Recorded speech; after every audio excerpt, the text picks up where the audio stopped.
सिडकोच्या टेंडरमध्ये घोटाळा अशी चर्चा रंगू लागली। लाडक्या कंत्राटदाराला खुश करण्यासाठी नियमांची मोडतोड केल्याची चर्चा आहे। एकनाथ शिंदेंच्या नगरविकास खात्यात चालले तरी काय असा सवाल केला जातोय। एमएमआर क्षेत्रामध्ये कामाचा अनुभव असल्याची नवी अट आता ठेवण्यात आली। या संदर्भात आढावा घेतला आमचे प्रतिनिधी आकांक्षा देशमुख यांनी।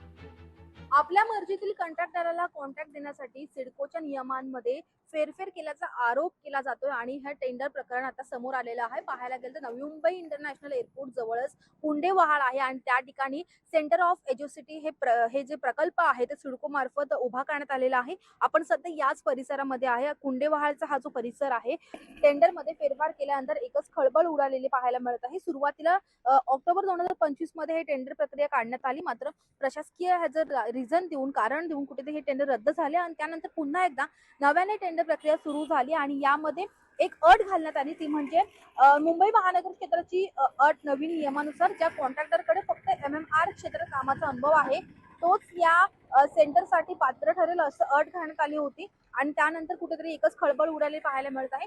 सिडको ही नगरविकास खात्याच्या अंतर्गत येत आहे आणि सिडकोचं हे जे खातं आहे ते नगरविकास खातं ते एकनाथ शिंदे यांच्याकडे आहे। त्यामुळे आता एकनाथ शिंदे यांच्याकडे ही मागणी जाते का, हे प्रकरण जातंय का किंवा उच्चस्तरीय याची चौकशी होते का, हे देखील पाहणं महत्त्वाचं असेल। मात्र एक गोष्ट खरी आहे की जी सिडकोमध्ये अनेक घोटाळे आतापर्यंत समोर आलेले आहेत, त्यामध्ये जो रोहित पवार यांनी जो घोटाळा समोर आणला होता तो देखील असं नवीनच आहे, त्याची देखील चौकशी सध्या सुरू आहे आणि त्यानंतर आता पुन्हा एकदा टेंडर प्रक्रियेचा घोटाळा समोर आल्यानंतर एकच खळबळ उडालेली आहे।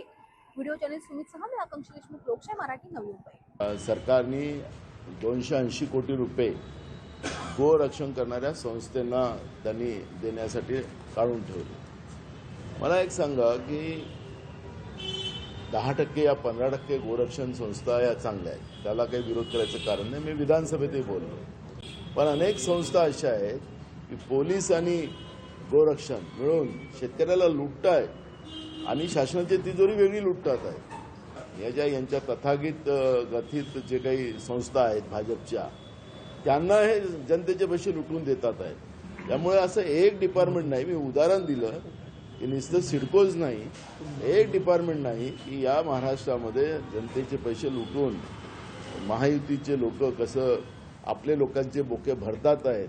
मागच्या 3-4 वर्षातले महाराष्ट्रातले टेंडर प्रोसेस बघितली तर सगळी ठरवून, गुत्तेदार ठरवून टेंडर ठरवले जातात।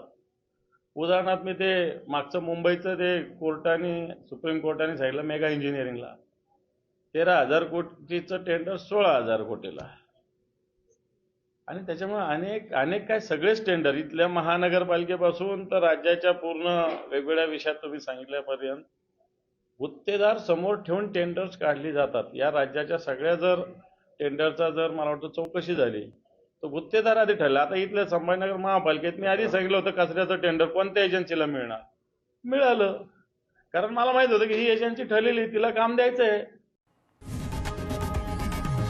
लोकशाही मराठी ऐका, पहा, जागरूक रहा।